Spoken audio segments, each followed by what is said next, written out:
Hello, everyone. Welcome back to Novelists Unwind. I'm Johnnie Alexander, and I'm here today with Amanda Cox, and we're going to talk about her debut novel, which is absolutely wonderful, The Edge of Belonging. Everybody see that? Amanda, thanks for being with me. Thanks so much for having me today. I'm really excited to chat with you and everyone. Oh, it's so fun. Oh, it's always fun to talk to a debut novelist because everybody's writing journey is a little bit different, and it's Yes. fun to hear the story. So I read a little bit about yours on your website, and like most of us, it took a few years. Takes a little time, few Yeah, tries. yeah. But do you want to just sort of briefly give us a recap of what you wrote in that post about your journey, because it's a little bit different than some people might experience.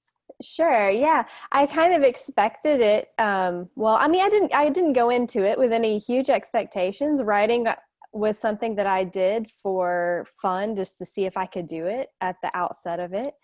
And then once it was finished, it was kind of like, okay, well, I've completed this, and what's the next step? And so it was kind of like, okay, I feel like if God gives us gifts, they're meant to be shared. It doesn't always necessarily mean that it's going to be shared by publishing a book. I didn't really know what that might mean, but you don't know unless you get out there and you try and see what happens. Um, so The Edge of Belonging was my second completed book. And I just from the outset, I just had this feeling that it was going to be my first published book. I didn't know what to make of that feeling. I didn't know if it was just because I just really liked the characters and I wanted that to be the case, or Mhm. why I felt that way. But it was just a feeling that I had. And so I went to conference. This was back in 2017, I think, and I had finished it. And I was, I'd kind of briefly talked about the idea the year before when I was pitching a different book, and there was some interest. And so I was like, oh, maybe this is it. Maybe this is the year that this book gets picked up. And so I went to conference, and I had some really great feedback on my writing and my abilities, but the general consensus was similar to the first book that I wrote is, you write well, but we're not really quite sure where this fits, Yeah. where we would place this on the shelf. And there's, some unique challenges there. And I was like, oh, I really thought that I had this time written a book that more fit in the genre categories and the boxes and things like that. And I'm like, oh, it was just a sense of frustration, because it was like, I felt like I had an ability to write, but I didn't, I felt like I wasn't writing the right things maybe. Oh, wow. And so for a while, I was kind of trying to write similarly to other authors, because I was like, what I'm writing isn't necessarily going anywhere. I feel like I have an ability to write, but I found that I couldn't. It would be whatever I wrote was okay, but I just knew in my gut that it was not right. It wasn't my voice. It was me trying to be something, and I'm trying to do something. And anyways, at that end of conference, I ended up having a meeting.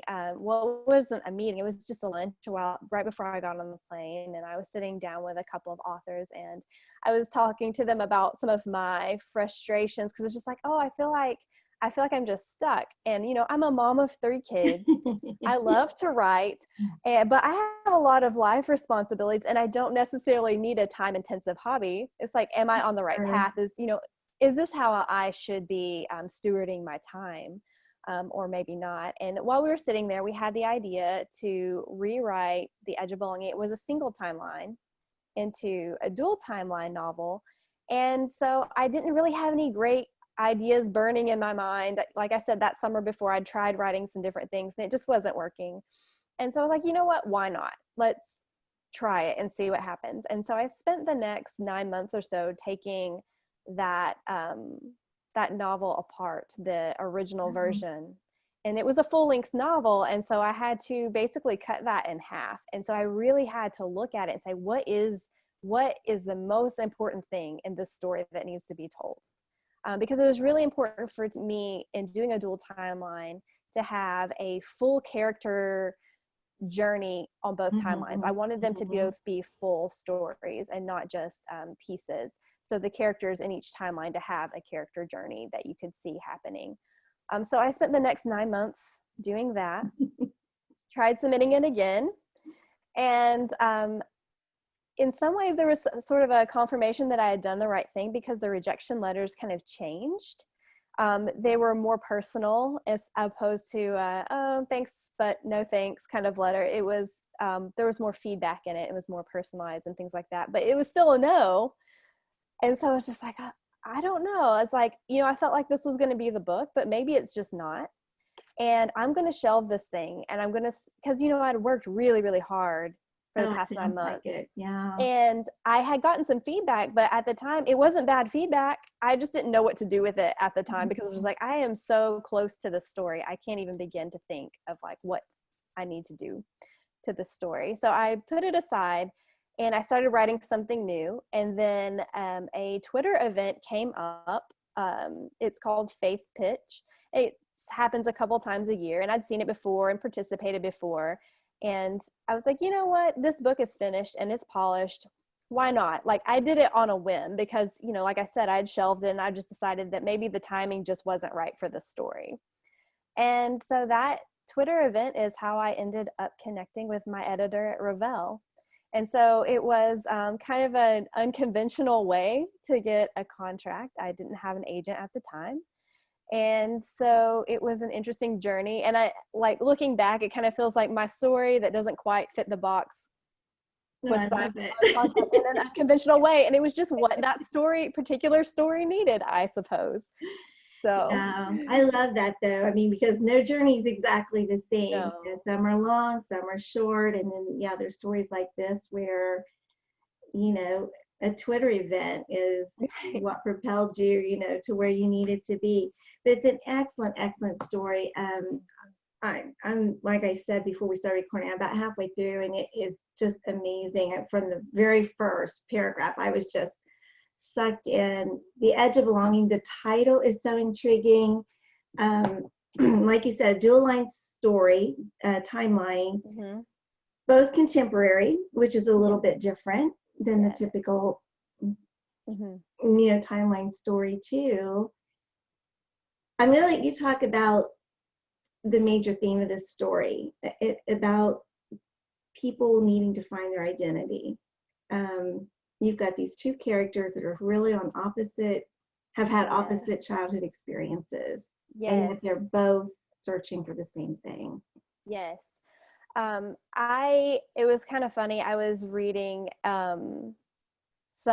like one of my early reviews, and they listed all these different topics and themes that I touch on in the story. And I can remember just reading it at first being like, oh, wow, I put a lot, like there's adoption and there's loss and there's like all, like it was a whole list. And I was just like, what have I done for just a moment. And then now it was this remembrance of that it really isn't, it's not a book about all those issues, but it's a book about people. It's about people coming together, and all of us, just like all of us walking around, we all have our own stories.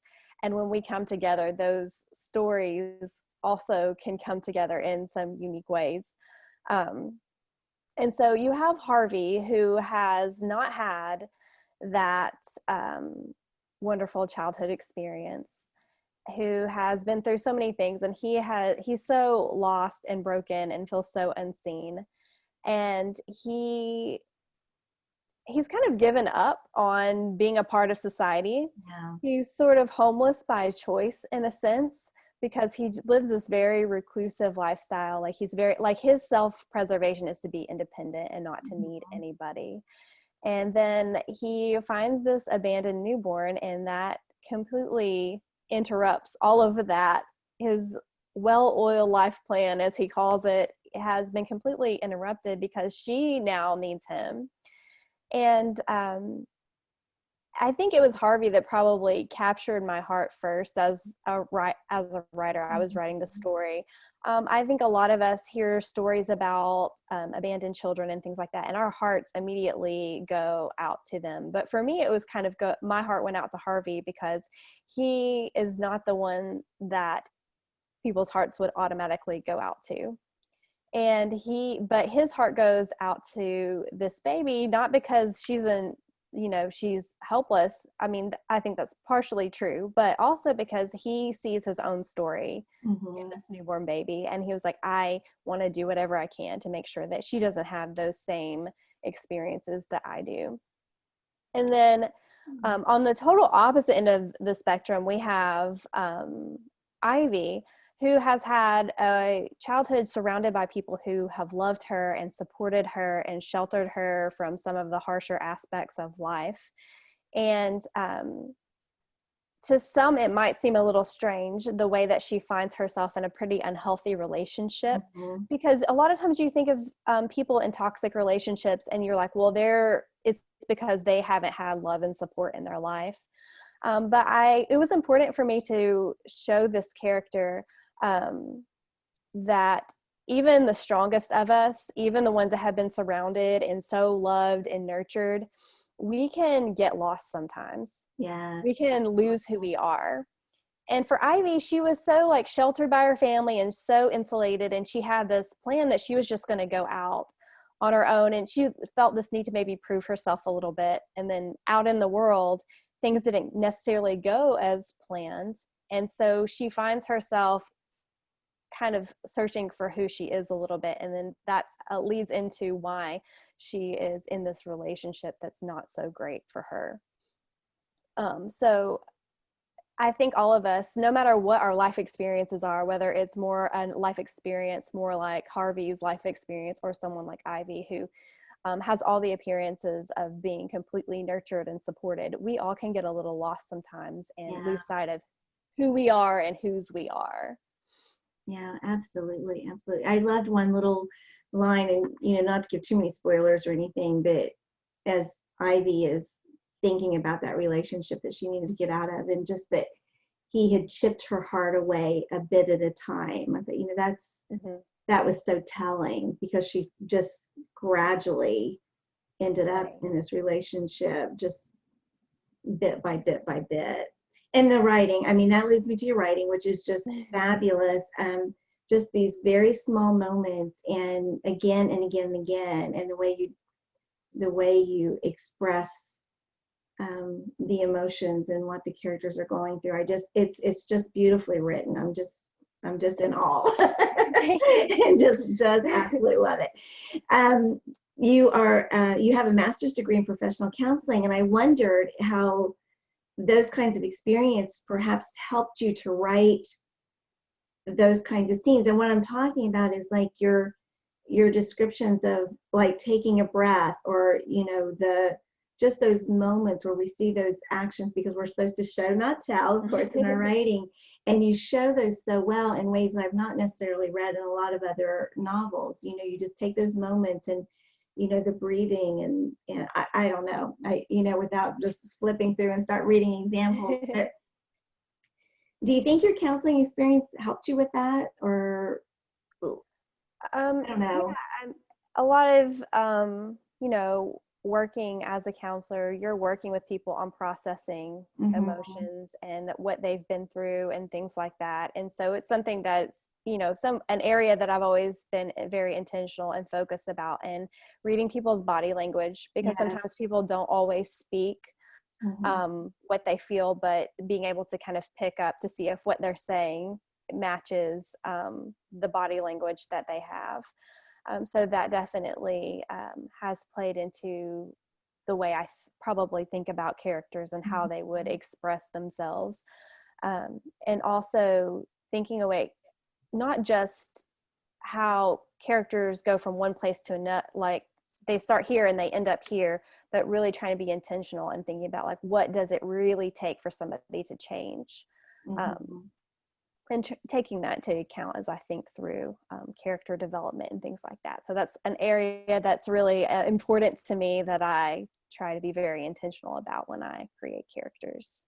Well, I definitely feel like I'm just living this story with both of them. You know, when I'm in Harvey's, the older timeline, it takes place in the 1990s, and again with Ivy's when it's, you know, she's about 24 years old, and just eager to see how this is all going to come together and what the story is going to be. Here's another point, and I wrote this down because I want to make sure we talked about it. I love that I think it was in some of the press materials I read. You talk about truth and the search for it, and also the desire to keep it from others. I thought that was pretty profound. So do you want to expand on that? And Sure. I there's so much power in truth. yeah. And I really like, just something that I feel deeply, that it's so important for us to know truth in order to move forward and to grow. Because there's power in it. Sometimes truth is not pretty. Sometimes truth is painful. Sometimes truth fills you full of hope. There's a lot of different ways that we can feel when we encounter truth and what that means for us. But I feel like there's a lot of power that true healing can come when we can confront and look at the truth and look at the whole picture. And then you have that whole aspect of concealing truth. And there's a lot of different reasons that people can conceal truth. Sometimes it's to protect yourself. Sometimes it's to protect others. I think, a lot of us can relate to the idea that we don't necessarily want to reveal everything to others because maybe we don't want to hurt them, or we don't want to hurt ourselves. And you have some characters in the book that you might be like, why in the world would you not just tell the truth? Yeah. But sometimes that desire to keep the truth from others isn't to hurt them, but it's because it's done in a well-meaning way, because they feel like the truth could be harmful. Yeah. And the truth does hurt sometimes, but there's definitely some power in the truth being revealed. I really think it's just an interesting way to put it. Again, the search for it and the desire to keep it from others, and how that clashes. It kind of crashes into each other a little bit in this story.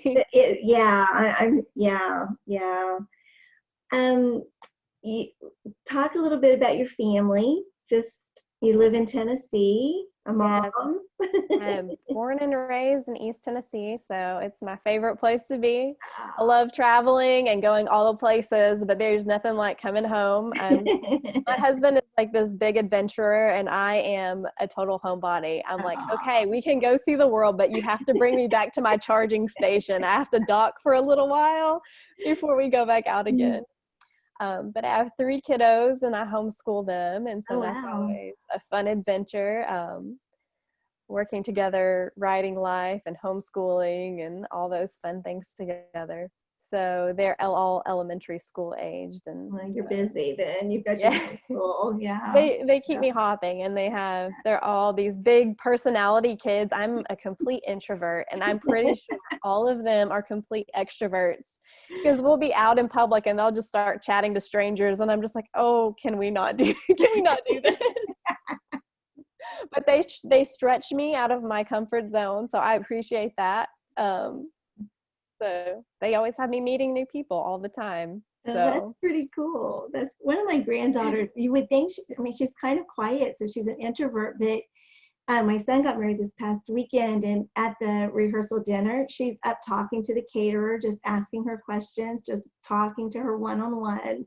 At the wedding, she was just going up to different people and just having these conversations with them that she did not know. And yet she's such a quiet kid, and that recharging time. She just kind of hides in her bedroom sometimes if she's just been, if there's just been too much going on.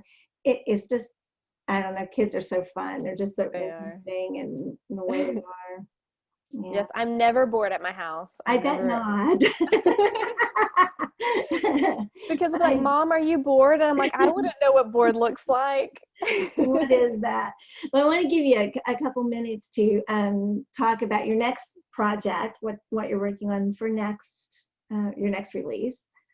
Sure. So next fall, 2021, my next book will come out. It's another standalone novel. So in this one, it's a little bit special to me because while the story is completely 100% fictional and all the characters are fictional, it features this small town grocery store that's been in a family for years. And I had a small town grocery store that was in my family for years. Oh, Called wow. Old Depot Grocery. And so I have sort of, it closed down many, many years ago, but I have sort of these fond childhood memories of the store. So I wanted to kind of make it come to life almost as its own character. Just the little quirks of small town life and small town in the store. But it's about this new book. It doesn't have a title yet, but it is about these 3 generations of women whose lives have kind of been surrounded around this small depot grocery store. And so it's got a lot of family dynamics in it, lots of family secrets in this one too, and lots of little different nuances and layers in the relationships between mothers and daughters and how they shape us and things like that. So I'm really excited about that, Sounds that wonderful. story. So. Okay, and once again, we'll show The Edge of Belonging. Truly a remarkable story. Recommend everybody grab a copy. Very, very good. Amanda, the one thing I ask everybody right before we sign off is once you hit the end, you finish the manuscript, what do you do to unwind? Oh, I don't know. I like to watch baking shows. Oh. Like it's just a strange thing. I think maybe because there's no plot. Exactly. There's no plot to analyze. It's just watching a baking show. Anytime I need to unwind, you will find me watching some sort of baking show. So that's the way that I That's unwind when good. I need a break from writing life. I have other hobbies too, but when I'm just completely wiped out, that's what I do. That's what you do. I love it. I love it. Well, thanks so much for being my guest today, and thank you for writing this amazing story. Well, That's thanks so going to much for keep me having from getting my own writing done. I just know it. It's very, very good. Thank you so Thank you. much. Thank you. And thank you so much for having me today. It's been my pleasure. And everybody, thanks so much for being here. We'll see you next time on Novelists Unwind.